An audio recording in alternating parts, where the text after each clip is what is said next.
Assalamualaikum warahmatullahi wabarakatuh. Alhamdulillah, alhamdulillahi rabbil alamin. Wassalatu wassalamu ala sayyidina Muhammadin wa ala alihi wa ashabihi ajmain. Amma ba'du. Pertama-tama saya panjatkan puji syukur kehadirat Allah Subhanahu wa taala yang mana pada saat ini saya Dr. Gus Joy akan menyampaikan materi-materi kelanjutan kemarin, yaitu yang ada di dalam kitab fikih Gus Joy titik 2, kitab fikih Ahli Sunnah wal Jamaah. Jadi sekali lagi saya sampaikan ini adalah jilid 2 yang saya sampaikan.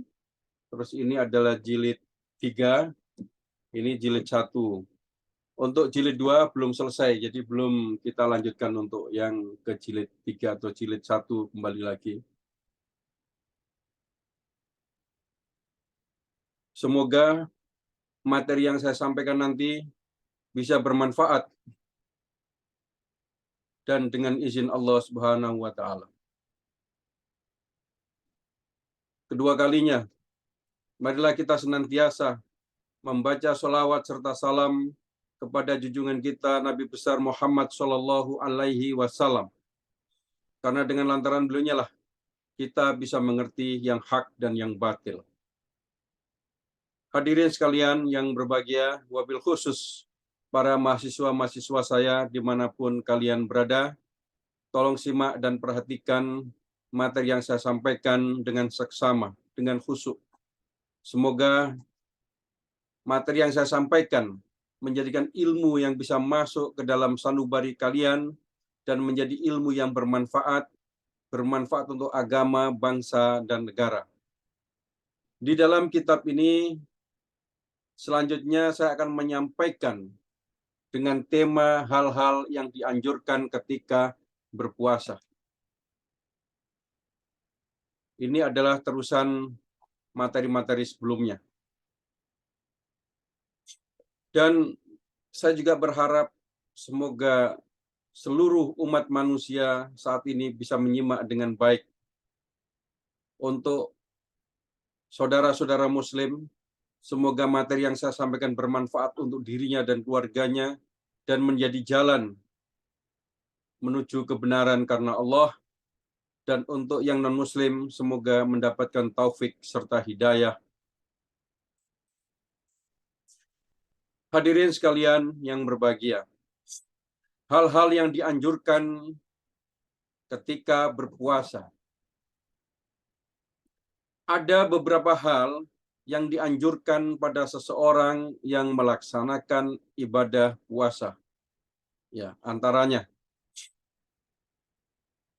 item pertama, menyegerakan berbuka ketika matahari benar-benar sudah tenggelam tiba waktu maghrib. Dan sebelum melaksanakan sholat maghrib, dianjurkan baginya agar berbuka dengan kurma matang. Sunahnya, kalau tidak ada dengan apa saja, selama halal.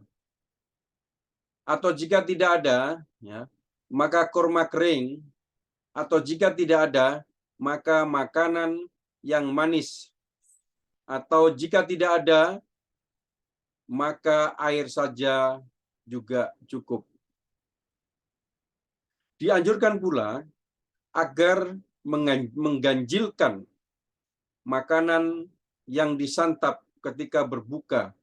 Misalnya 3 buah kurma, 5 buah kurma, dan seterusnya. Hadirin sekalian yang berbahagia, selanjutnya bisa baca doa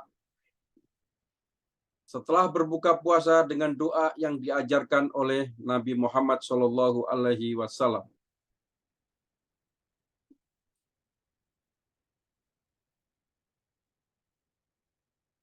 Saya baca artinya. supaya semua orang mudah untuk memahami. Ya. Ya Allah, hanya karenamu aku berpuasa, dan hanya dari rezekimu aku berbuka. Hanya kepadamulah aku bertawakal, dan hanya kepadamulah aku beriman. Telah hilang semua rasa haus, dan telah basah semua nadiku. Semoga pahala puasa hari ini juga telah ditetapkan untukku. Ya Allah, yang maha luas anugerahnya, ampunilah segala dosa-dosaku. Segala puji bagi Allah yang telah menolongku hingga aku dapat berbuka hingga selesai, dan memberikan rezeki kepadaku hingga aku dapat berbuka. Selanjutnya, bersantap sahur. Saya sengaja banyak materi-materi yang saya jelaskan pakai bahasa Indonesia secara tegas, agar semoga nantinya bermanfaat bagi rekan-rekan yang masih belajar dalam beragama, dan juga bisa juga dipahami bagi mereka-mereka juga yang di luar agama kita. Kita tidak tahu, dengan adanya menyimak, semoga nantinya bermanfaat untuk mereka dan bisa mengenal Islam secara baik. Bersantap sahur meskipun hanya sedikit, walaupun hanya segelas air, karena Nabi Muhammad SAW bersabda, bersahurlah kalian, karena di dalam sahur itu terdapat barokah. Misalnya sangat dekat dengan azan subuh, namun santaplah sahur di waktu yang sudah pasti dan tidak diragukan, yaitu sebelum waktu imsak atau subuh. Item yang pertama, menjaga lisan dari perkataan yang tidak perlu. Adapun menjaga lisan dari perkataan yang diharamkan, misalnya bergibah atau menfitnah, maka diharamkan tidak hanya pada saat berpuasa saja, melainkan di sepanjang waktu.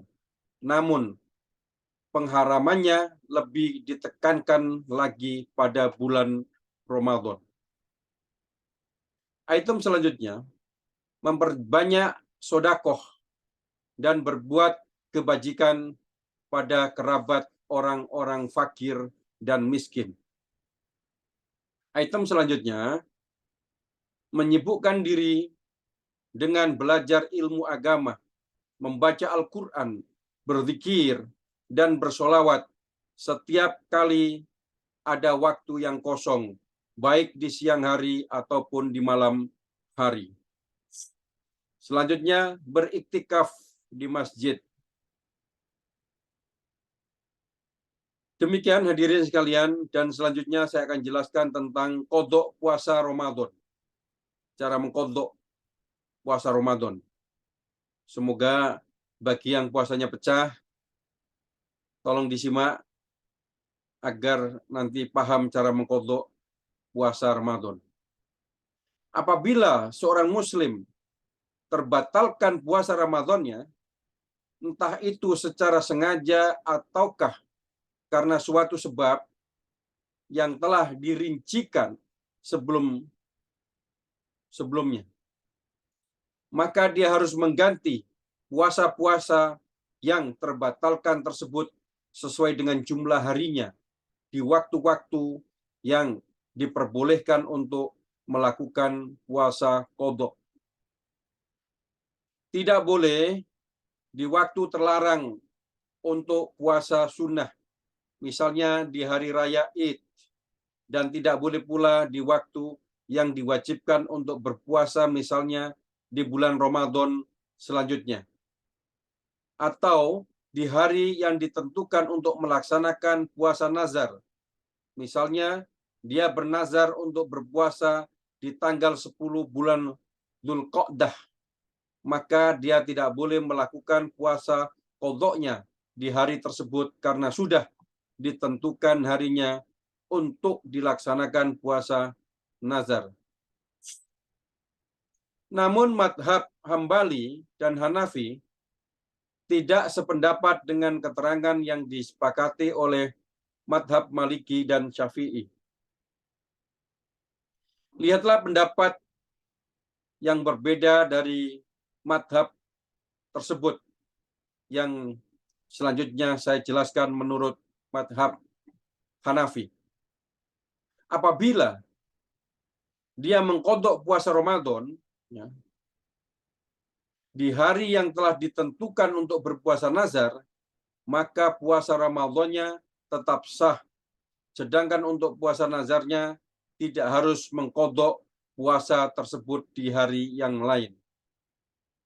Pasalnya, nazar itu sebenarnya tidak terikat dengan waktu dan tempat. Maka dari itu diperbolehkan baginya untuk melakukan puasa di bulan Sya'ban, meskipun nazarnya ditentukan untuk bulan Rajab. Begitu pula dengan bersodakoh. Jika seseorang bernazar sebanyak 1 dirham untuk suatu tempat, maka dia boleh mengeluarkan uang dengan jumlah tersebut di tempat yang lain. Menurut madhab Hambali, mengqadha puasa Ramadan di waktu yang telah dinazarkan hukumnya boleh dilakukan. Sebagaimana tidak diperbolehkannya mengqadha puasa Ramadan di bulan Ramadan pula. Karena bulan Ramadan diwajibkan untuk berpuasa, maka dari itu tidak ada puasa lain yang boleh dilakukan pada waktu tersebut, termasuk puasa qadha. Dan jika ada seseorang yang meniatkan diri untuk berpuasa qadha di bulan Ramadan, maka keduanya tidak sah. Tidak puasa qadha'nya, ya, tidak puasa qadha'nya dan tidak puasa Ramadannya. Jadi alasan tidak sahnya puasa dan di qadha, ya, puasa yang di qadha. Karena waktu yang digunakan untuk berpuasa sudah dikhususkan untuk berpuasa Ramadan tahun itu saja, ya, bukan puasa qadha. Sedangkan alasan tidak sahnya puasa Ramadan karena dia tidak meniatkan. Hukum ini disepakati oleh 3 madhab. Selain madhab Hanafi, silakan melihat beberapa madhab Hanafi mengenai hal tersebut yang saya jelaskan selanjutnya. Menurut madhab Hanafi, apabila seseorang berniat puasa qadha di bulan Ramadan, maka puasanya tetap sah, namun hanya puasa Ramadan, bukan puasa qadha'nya.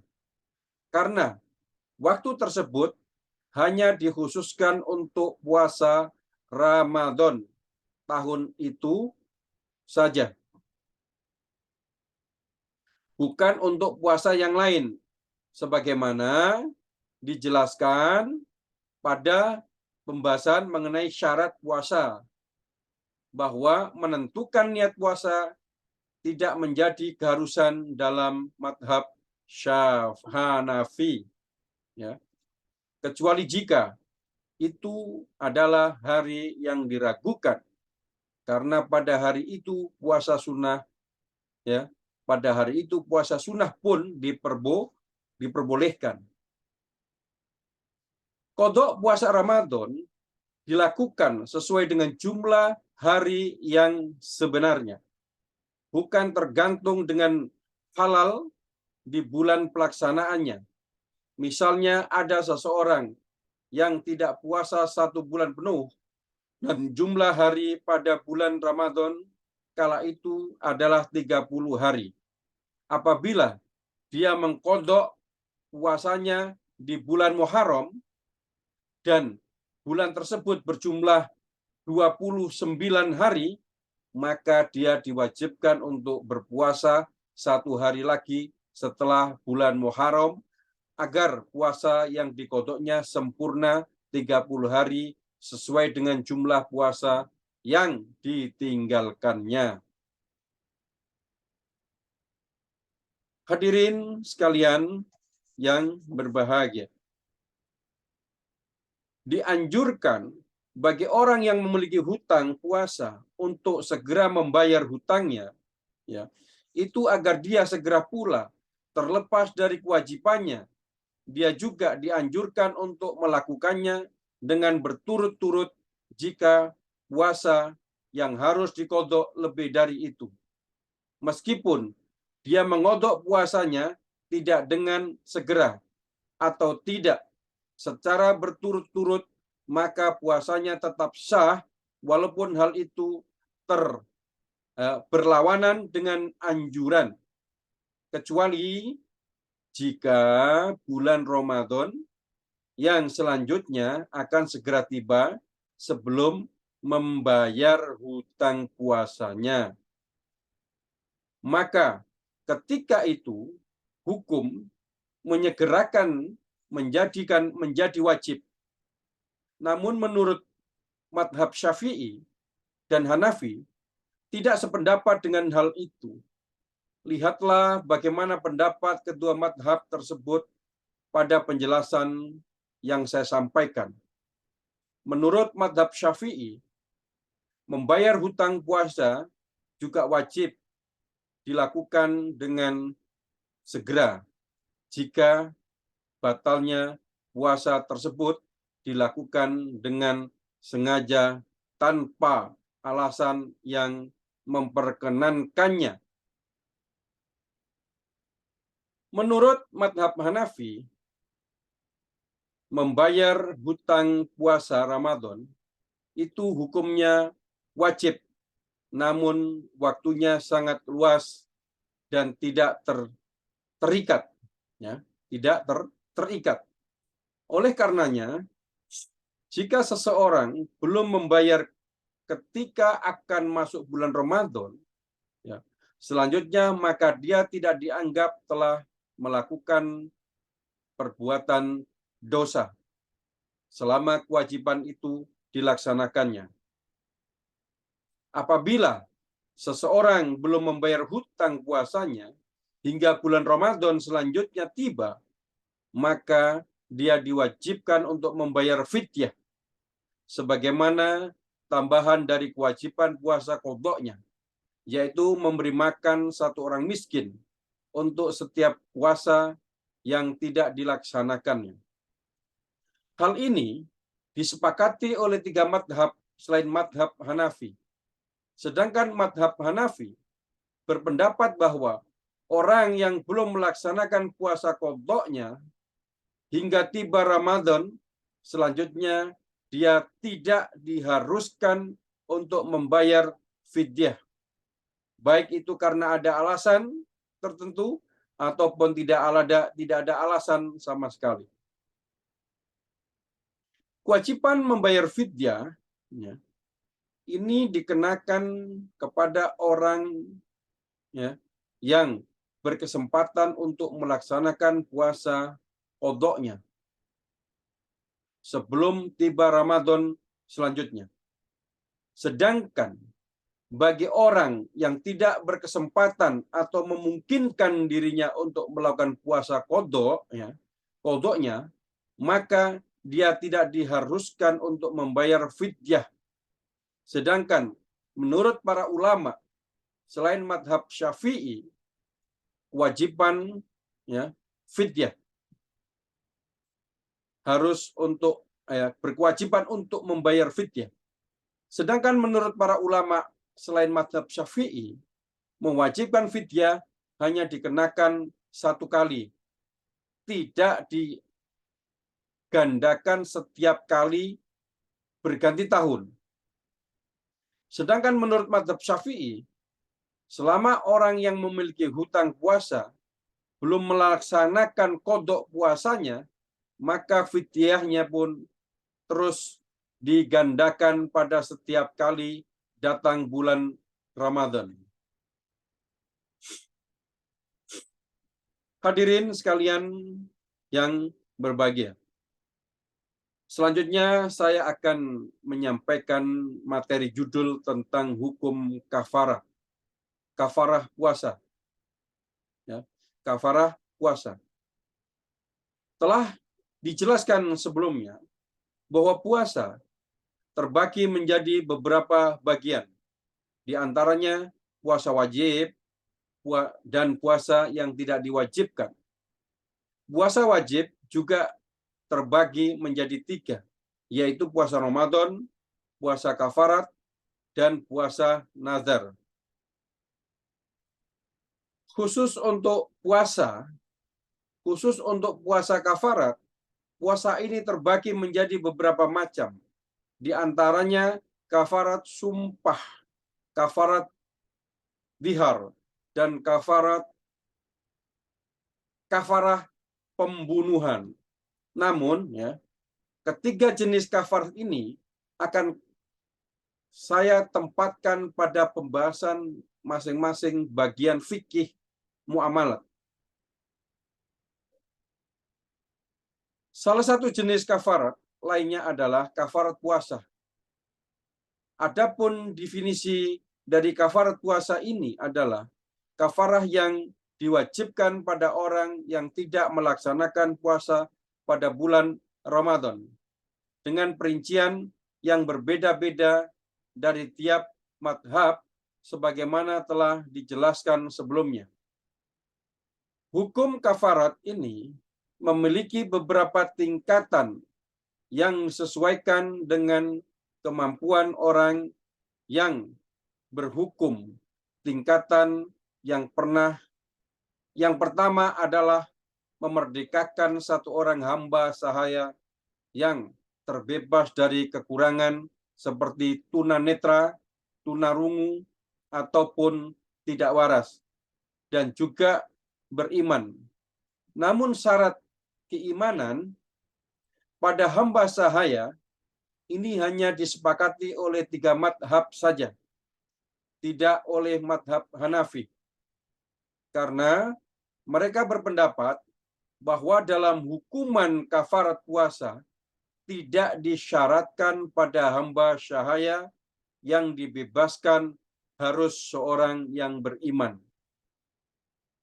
Jika orang itu tidak mampu untuk memerdekakan hamba sahaya, maka tingkatan kedua adalah berpuasa 2 bulan secara berturut-turut. Apabila dia memulai puasanya dari awal bulan Muharram, maka dia baru boleh selesai dari puasa setelah bulan Syafar berakhir disesuaikan. Dengan hitungan bulannya, yakni jika bulan Muharram berjumlah 29 hari, sementara bulan Safar berjumlah 30 hari, maka jumlah puasa yang harus dia kerjakan adalah 59 hari secara berturut-turut. Tidak kurang dan tidak lebih. Sedangkan jika dia memulainya tidak dari awal bulan, maka dia berpuasa setiap hari di sisa hari pada bulan tersebut. Misalnya tanggal 11 Muharram, kemudian dilanjutkan bulan selanjutnya secara sempurna dengan mengikuti hitungan bulannya. Lalu puasa di bulan yang pertama dilengkapi hingga mencapai 30 hari. Apabila bulan Muharram berjumlah 30 hari, maka sisa puasa yang harus dilakukannya adalah 10 hari lagi. Dengan demikian, dia berpuasa di bulan Muharram sebanyak 20 hari, lalu dilanjutkan di bulan Safar sesuai dengan jumlah harinya, lalu dilanjutkan lagi di bulan Rabiul Awal selama 10 hari. Apabila orang itu terhenti puasanya di tengah jalan, misalnya ada satu hari yang terbatalkan hingga dia tidak dapat menyelesaikan 2 bulan secara berturut-turut, maka dia harus mengulang puasanya dari awal lagi. Meskipun pembatalan puasanya terjadi karena ada alasan yang diperkenankan untuk berbuka. Misalnya, melakukan perjalanan jauh. Dengan begitu, maka puasa-puasa yang telah dia kerjakan dianggap sebagai puasa sunnah saja. Hukum ini disepakati oleh 3 madhab selain madhab Hanafi. Sedangkan mereka berpendapat bahwa jika seseorang tidak berpuasa karena ada alasan yang memperkenankannya untuk berbuka, maka hukum berturut-turut belum terputus dan dia masih boleh melanjutkan puasanya setelah alasan itu telah berlalu. Jika orang itu juga tidak mampu untuk berpuasa 2 bulan secara berturut-turut, maka tingkatan yang ketiga adalah memberi makan 60 orang miskin. Menurut 3 madhab, selain madhab Maliki, ketiga tingkatan tersebut harus diurutkan sesuai dengan tingkatannya. Dari tingkatan yang pertama terlebih dahulu. Apabila tidak sanggup, maka tingkatan yang kedua, dan jika tidak sanggup pula, barulah tingkatan yang ketiga. Adapun untuk pendapat madhab Maliki mengenai urutan ini dapat dilihat pada penjelasan berikut ini. Menurut madhab Maliki, orang yang dikenakan hukuman kafarat puasa Ramadan boleh memilih dari 3 hukuman. Apakah dia mau memerdekakan hamba sahaya, ataukah dia mau memberi makan 60 orang miskin, atau dia mau berpuasa 2 bulan secara berturut-turut. Namun lebih afdal baginya untuk memberi makan 60 orang miskin, selanjutnya memerdekakan hamba sahaya, dan terakhir berpuasa 2 bulan berturut-turut. Namun pilihan ini hanya diberikan kepada orang yang merdeka dan orang yang tidak dungu saja. Sedangkan bagi hamba sahaya, dia tidak boleh memilih untuk memerdekakan hamba sahaya karena dia tidak memiliki kekuasaan untuk melakukannya. Dia hanya boleh memilih untuk memberi makan 60 orang miskin jika tuannya memberi izin. Jika tuannya memberi izin. Apabila tidak diizinkan, maka dia harus menunaikan kafaratnya dengan berpuasa 2 bulan secara berturut-turut. Sementara untuk orang yang pandir, maka walinya harus memerintahkan orang pandir itu untuk menunaikan kafaratnya dengan berpuasa. Apabila dia menolak atau dia tidak mampu, maka walinya boleh memilih antara 2 pilihan yang paling ringan baginya. Apabila memerdekakan hamba sahaya ataupun memberi makan 60 orang miskin, dalil pendapat dari ketiga madhab selain madhab Maliki itu adalah hadis Nabi yang diriwayatkan dari Abu Hurairah radhiyallahu anha. Dia mengatakan, atau beliau mengatakan bahwa suatu hari ada seorang laki-laki yang datang untuk menghadap Nabi. Ketika telah bertemu, beliau berkata, "Aku termasuk orang yang celaka." Nabi pun berkata, "Apa yang membuatmu berpikir seperti itu?" Orang itu menjawab, "Karena aku telah berhubungan dengan istriku di bulan Ramadan." Lalu Nabi menanyakan kepadanya, "Apakah kamu memiliki harta yang cukup untuk memerdekakan hamba sahaya?" Orang itu menjawab, "Tidak ada." Nabi bertanya lagi, "Apakah kamu mampu untuk berpuasa 2 bulan secara berturut-turut?" Orang itu menjawab, "Sepertinya tidak, ya Nabi." Nabi bertanya lagi, "Apakah kamu memiliki harta yang cukup untuk memberi makan 60 orang miskin?" Orang itu menjawab, "Tidak ada." Tidak lama berselang setelah itu, Nabi meninggalkannya. Beliau datang lagi menghampiri yang saat itu sedang terduduk lesu. Beliau memberikan sebuah keranjang, ya, yang berisi buah kurma, cukup untuk memenuhi kafaratnya. Kepada orang itu seraya berkata, "Penuhilah kafaratmu untuk kurma ini." Namun orang itu berkata, "Wahai ya Rasulullah, bagaimana mungkin aku dapat memberikan kurma ini kepada orang yang lebih miskin dari keluargaku, sedangkan kami adalah orang yang paling miskin di seluruh wilayah haram." Mendengar hal itu, Nabi pun tersenyum hingga terlihat gigi taringnya. Lalu beliau berkata, "Kembalilah pada keluargamu dan berikan kurma ini kepada mereka." Pendistribusian, ya, denda kafarat untuk keluarga pelaku yang disebutkan pada hadis ini adalah khusus bagi orang itu saja, karena seharusnya denda tersebut disalurkan kepada 60 orang miskin yang bukan keluarganya. Adapun mengenai takaran untuk tiap orang dari ke-60 orang tersebut, ada penjelasan yang berbeda-beda dari tiap madhab.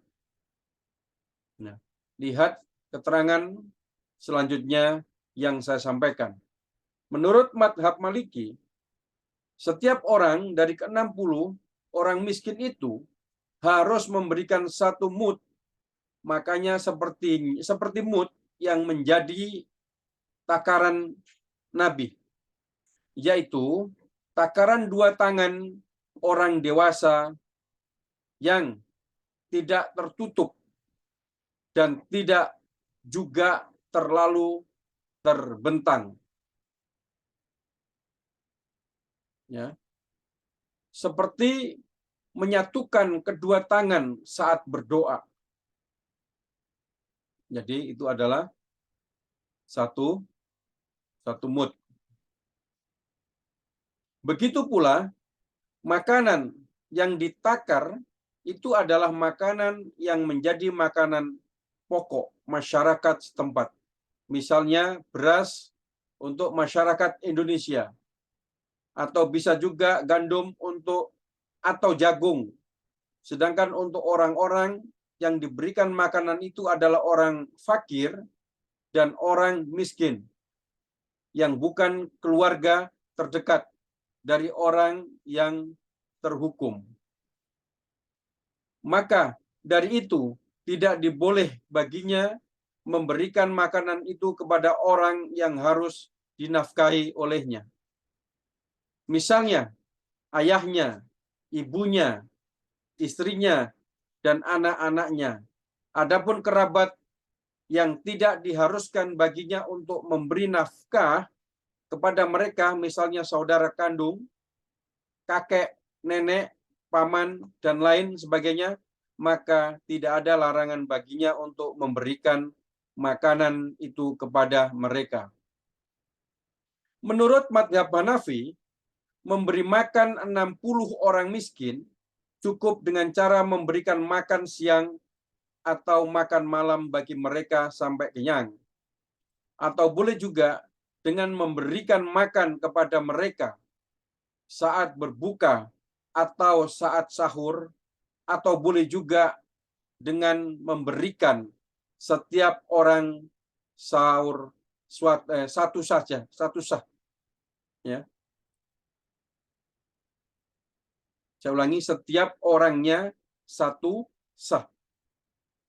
Satu sak, satu sak gandum atau kurma atau anggur kering, dan satu sak adalah seukuran dengan 2 gelas menurut timbangan bangsa Mesir.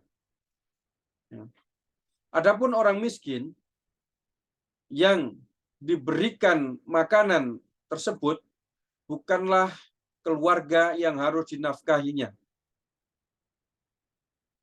Misalnya orang tuanya, anak-anaknya, dan juga istrinya. Menurut mazhab Syafi'i, setiap orang dari ke-60 orang itu harus diberikan 1 mud makanan yang bisa digunakan untuk zakat fitrah. Misalnya beras atau gandum, dan menjadi makanan pokok masyarakat setempat. Maka dari itu, tidak boleh makanan yang diberikan berupa kacang atau tepung, karena keduanya tidak diperbolehkan menjadi makanan untuk zakat fitrah. Adapun ukuran 1 mud yang dimaksud adalah separuh gelas menurut timbangan bangsa Mesir. Namun, makanan tersebut tidak boleh makanan yang sudah jadi. Misalnya makanan itu diolah untuk sekedar makan siang atau makan malam mereka saja. Diwajibkan agar orang-orang miskin yang diberikan makanan itu bukanlah keluarganya dekat dari orang yang terhukum, selama dia membayarkan kafarat untuk dirinya sendiri. Adapun jika ada orang lain yang membayarkan, maka keluarga orang yang dihukum itu boleh menerima makanan tersebut. Menurut mazhab Hambali, setiap orang dari ke-60 orang itu harus diberikan 1 mud gandum. Adapun ukuran 1 mud adalah 1/3 liter seperti takaran bangsa Irak, atau boleh juga setengah sah kurma, biji gandum, anggur kering, atau susu padat, keju. Tidak boleh menggunakan jenis makanan lain untuk kafarat jika jenis-jenis makanan itu tersedia. Ukuran 1 sah sendiri adalah 4 mud atau 2 gelas menurut timbangan bangsa Mesir. Selain makanan yang murni, makanan tersebut juga boleh diberikan setelah diolah. Misalnya gandum menjadi tepung, lalu digiling untuk diolah roti. Namun tidak boleh jika sudah berupa roti, karena sudah tidak bisa tahan lama lagi. Begitu juga dengan gandum yang sudah dibasahi, gandum yang kedaluarsa atau semacamnya, hingga rasanya sudah berubah dan harus dikonsumsi secepatnya. Orang-orang miskin yang diberi makanan tersebut juga tidak boleh mencakup orang tua dan anak, meskipun mereka tidak termasuk yang wajib dinafkahi oleh orang yang terhukum. Tidak boleh pula diberikan kepada istri atau saudara-saudara kandungnya, baik orang yang menunaikan kafarat itu, orang yang terhukum, ataupun orang lain yang menanggungnya. Hukuman kafarat ini digandakan sesuai dengan hari puasanya yang dikenakan hukuman. Namun, madhab Hanafi dan Hambali tidak sependapat dengan hal ini. Lihatlah bagaimana pandangan mereka terkait dengan penggadaan tersebut pada penjelasan selanjutnya.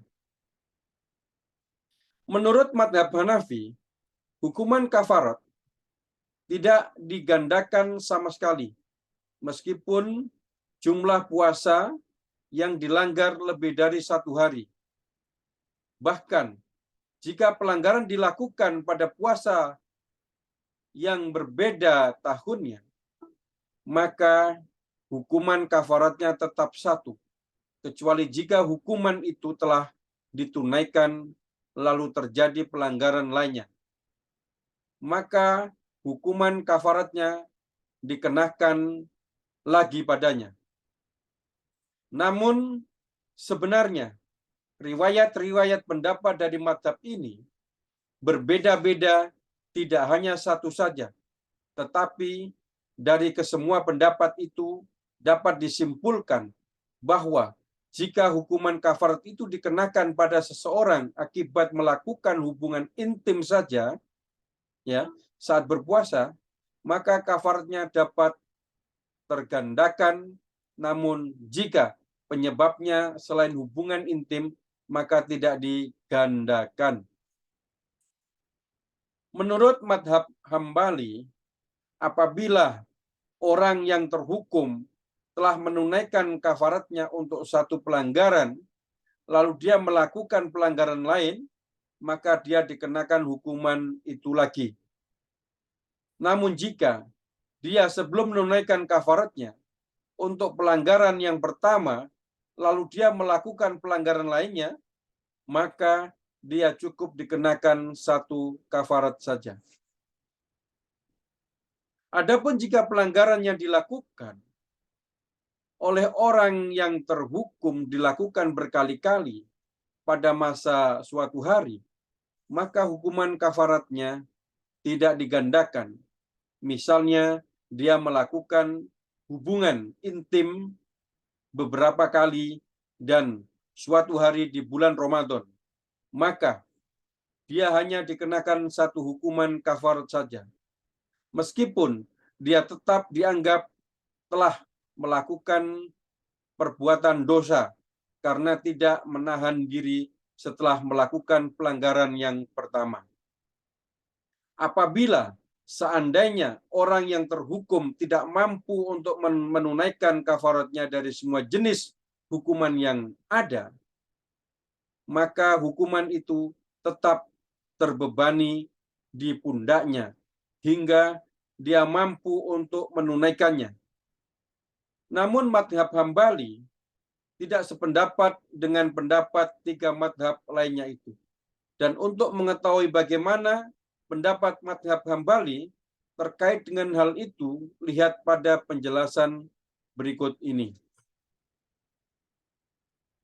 Menurut madhab Hambali, apabila seseorang terhukum tidak mampu untuk menunaikan satu pun hukuman kafarat yang disediakan hukumannya saat tiba waktunya untuk menunaikannya, maka hukuman itu digugurkan dari dirinya, meski setelah gugurnya dia memiliki kemampuan untuk menunaikan. Hadirin sekalian yang berbahagia, demikian materi-materi yang saya, Dr. Gus Joy, sampaikan. Semoga bermanfaat untuk rekan-rekan dan wabil khusus para mahasiswa-mahasiswa saya. Dan di akhir Ramadan ini, saya dengan keluarga, saya Dr. Gus Joy bersama keluarga mengucapkan minal aidin wal faizin, mohon maaf lahir dan batin bila mana ada sebuah kesalahan yang disengaja, yang tidak disengaja, yang sudah terjadi, yang belum terjadi dari saya.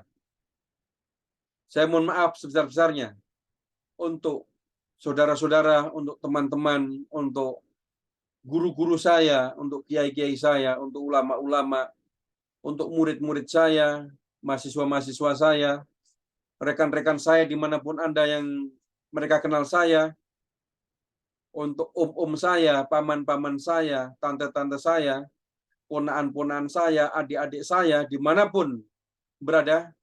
Sekali lagi, saya Dr. Gus Joy mengucapkan mohon maaf lahir dan batin, minal aidin wal faizin. Demikian materi yang saya sampaikan yang mengutip dari Gus Joy .2 Kitab Fikih Ahli Sunnah wal Jamaah Jilid 2. Selanjutnya, nanti kalau Allah izinkan, kita akan lanjutkan mengawali dari jilid pertama sampai jilid kedua pertengahan dan langsung jilid 3. Sekali lagi, akhirul kalam, ihdinas syiratal mustaqim. Wassalamualaikum warahmatullahi wabarakatuh.